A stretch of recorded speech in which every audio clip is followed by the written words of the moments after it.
গাঠি কচু যদি এইভাবে রান্না করা যায় তাহলে এর স্বাদ মুখে লেগে থাকবে, এতটাই স্বাদ হয়।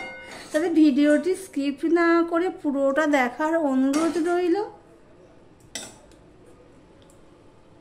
নমস্কার বন্ধুরা, আপনারা দেখছেন কুকিং হাউস অফ অনিমা। এখানে দেখতেই পাচ্ছ গাঠি কচু নিয়ে নিয়েছি। এই গাঠি কচুটা সম্পূর্ণ নিরামিষ একটা রেসিপি তোমাদের সাথে শেয়ার করব।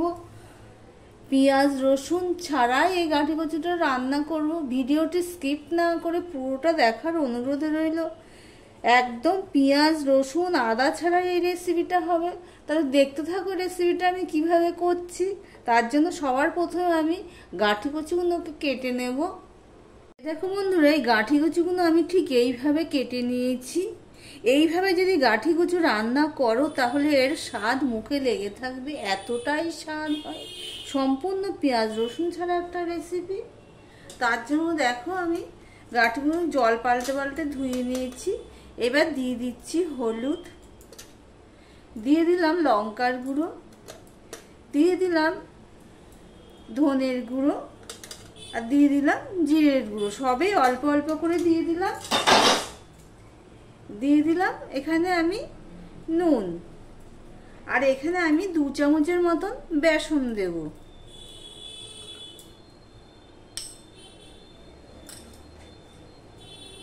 এবার সম্পূর্ণটা আমি ভালো করে মাখিয়ে নেব। ভিডিও শুরুতেই একটা লাইক দিয়ে কন্টিনিউ করো বন্ধুরা।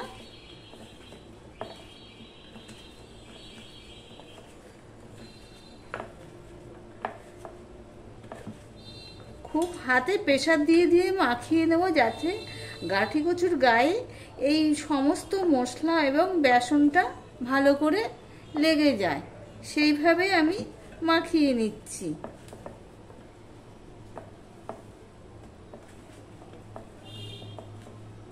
এবার আমি এটা এক সাইডে রেখে দিচ্ছি। দেখো একটা কড়াই বসিয়ে দিয়েছি, কড়াইটা গরমও হয়ে গেছে। এবার দেখো এখানে 2 চামচের মতন বেসন আছে। সেই বেসনটাকে আমি শুকনো খোলায় ভেজে নেব।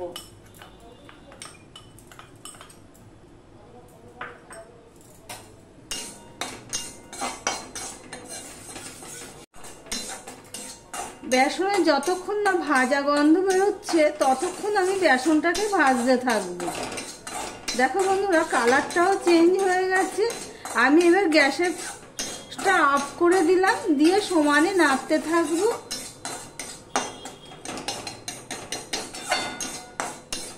বেসনটা ভাজা হয়ে গেছে। এবার আমি এটা একটা পাত্রে তুলে নেব। এদিকে দেখো কড়াই বসিয়ে দিয়েছি, কড়াইটা খালি করে দিয়ে এবার দিয়ে দিচ্ছি সর্ষের তেল। তোমরা চাইলে এখানে সাদা তেলও ব্যবহার করতে পারো, রিফাইন অয়েলও ব্যবহার করতে পারো, কিন্তু আমি সর্ষের তেল দিলাম। দিয়ে দিলাম অল্প একটুখানি নুন। তেলটা গরম হয়ে গেলে আমি কড়াইয়ের চারদিকে দেখো ভালো করে লাগিয়ে নিলাম। এবারে যে ম্যারিনেট করে রেখে দিয়েছিলাম বেসন মশলা দিয়ে, সেটা আমি এখানে ভেজে নেব।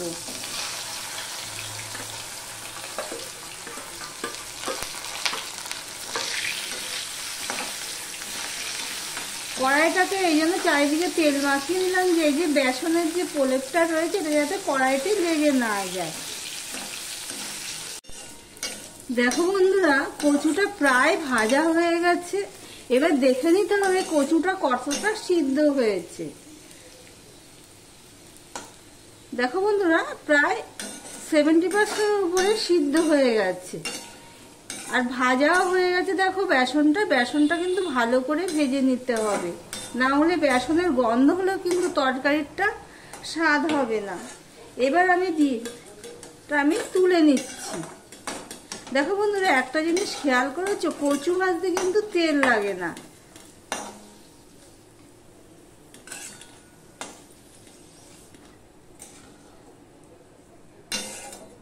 আমার ভিডিওটি যদি ভালো লেগে থাকে প্লিজ লাইক কমেন্ট শেয়ার করে দিও। আর যারা নতুন বন্ধু ভিডিওটি দেখছো এখনো পর্যন্ত সাবস্ক্রাইব করোনি, তাদেরকে বলবো সাবস্ক্রাইব করে পাশে থাকার জন্য। তেল আছে, এই তেলেই আমার রান্নাটা শুরু করা যাবে। তার জন্য দেখো একটা শুকনো লঙ্কাকে আমি ফাটিয়ে দিয়ে দিলাম একটা তেজপাতা, আর দিয়ে দিলাম 1/2 চামচের মতন জিরে। সম্পূর্ণ নিরামিষ একটা রেসিপি, ফোড়নটাকে ভালো করে হতে হবে। এবারে এখানে 2টো এলাচ আর 2 টুকরো দারচিনি, সেটাও আমি দিয়ে দিলাম। সম্পূর্ণ নিরামিষ একটা রেসিপি, পেঁয়াজ রসুন ছাড়া, আদা ছাড়া একটা রেসিপি। ফোড়নটা হয়ে গেছে। এবার আমি এখানে দিয়ে দিচ্ছি মশলা। 1/2 চামচের মতন আমি ধনের গুঁড়ো দিয়ে দিলাম, 1/2 চামচ দিয়ে দিলাম জিরের গুঁড়ো, হলুদের গুঁড়ো দিয়ে দিলাম 1/2 চামচের একটু বেশি, আর দিয়ে দিলাম সামান্য একটু গুঁড়ো লঙ্কা। তোমরা চাইলে এখানে গুঁড়ো লঙ্কার বদলে কাঁচা লঙ্কা ব্যবহার করতে পারো। দিয়ে দিলাম সামান্য নুন। সামান্য নুন বলছি এই কারণে, নুন গাঠি কচুর সাথে নুন মাখিয়ে নিয়েছিলাম, সেই জন্য নুনের পরিমাণটা আমাকে বুঝে দিতে হয়েছে। এবার এই মশলাটাকে আমি কষিয়ে নেব। দেখো বন্ধুরা, মশলাটা কষানো হয়ে গেছে, তেল ছাড়তে শুরু করেছে। এবার আমি গ্যাসের ফ্লেমটা একদম সিম করে দিলাম। এখানে টক দই নিয়েছি 2 চামচের মতো। যেহেতু টক দই নিয়েছি সেই জন্য আমি চিনি দিয়ে দিলাম। ভেজে রাখা যে বেসনটা ভেজে রেখেছিলাম, সেই বেসনটা আমি দিয়ে দিলাম। দিয়ে সম্পূর্ণটা আমি ভালো করে মিশিয়ে নেব। প্লিজ তোমাদের একবার অন্তত বানিয়ে খাওয়ার অনুরোধ রইল, এতটাই স্বাদ হয়, এর স্বাদ মুখে লেগে থাকবে, এতটাই স্বাদ হয়। দেখো সম্পূর্ণটা আমার মেশানো হয়ে গেছে, আর গ্যাসের ফ্লেমটা তো একদম ছোট করে দিয়েছি। এবার আমি দিয়ে দিচ্ছি টক দই আর বেসনের মিশ্রণটা, দিয়ে আমি ঘন ঘন নাড়তে থাকবো, না হলে টক দইটা ফেটে যেতে পারে। যদিও আমি প্রায় 15-20 মিনিট আগে থেকেই আমি বাইরে বের করে রেখেছিলাম। আমি অফ ক্যামেরাতে বাটি ধুয়ে একটু জল দিয়ে দিয়েছি, যেই বাটিতে টক দই আর বেসনটা গুলে রেখেছিলাম। এবারে যে ভেজে রাখা গাঠি কচুগুলো, সেগুলোও আমি দিয়ে দিলাম। দিয়ে সম্পূর্ণটা ভালো করে মিশিয়ে নেব। আমি এখানে আরেকটু জল দিয়ে দিচ্ছি, শুকনো হয়ে গেছে তো সেই জন্য। এবার গাঠি কচুর সাথে আমি ভালো করে সম্পূর্ণটা মিশিয়ে নিয়ে আবার একটুখানি কষিয়ে নেব। মিশিয়ে নিয়ে আমার মিনিট খানিক আমি কষিয়ে নিয়েছি। এবার দিয়ে দিচ্ছি জল। এখানে আমার আরেকটু জল লাগবে। আমি একটা কাঁচা লঙ্কাকে ভেঙে দিয়ে দিলাম, কেননা যারা ঝাল পছন্দ করে তারা ঝাল যদি কম হয় তাহলে এটা ভেঙে খেতে পারবে। এখানে আমি আরেকটু জল দিয়ে দিচ্ছি।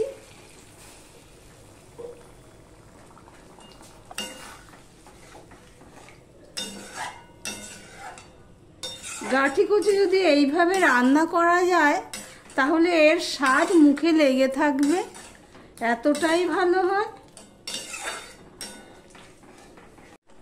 দেখো বন্ধুরা, ঢাকা দিয়েছিলাম, সমস্তটা ভালো মতো সিদ্ধ হয়ে গেছে। দেখো কেটে যাচ্ছে। এর মধ্যে আমি এবার দিয়ে দিচ্ছি, দেখো এখানে কসুরি মেথি নিয়েছি, সেই কসুরি মেথিটা আমি দিয়ে দিলাম। দিয়ে সম্পূর্ণটা আমি মিশিয়ে নিলাম। এবার স্ট্যান্ডিং টাইমে রেখে দিচ্ছি, তারপর তোমাদের সামনে আসছি। এবার তোমাদের সার্ভ করে দেখাচ্ছি।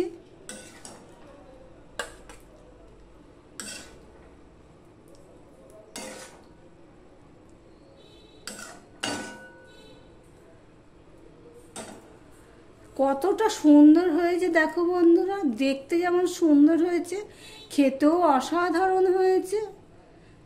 তাহলে ভিডিওটি আজকের মতন এখানেই শেষ করলাম। আবার অন্য কোনো সুন্দর সুন্দর রেসিপি নিয়ে চলে আসবো।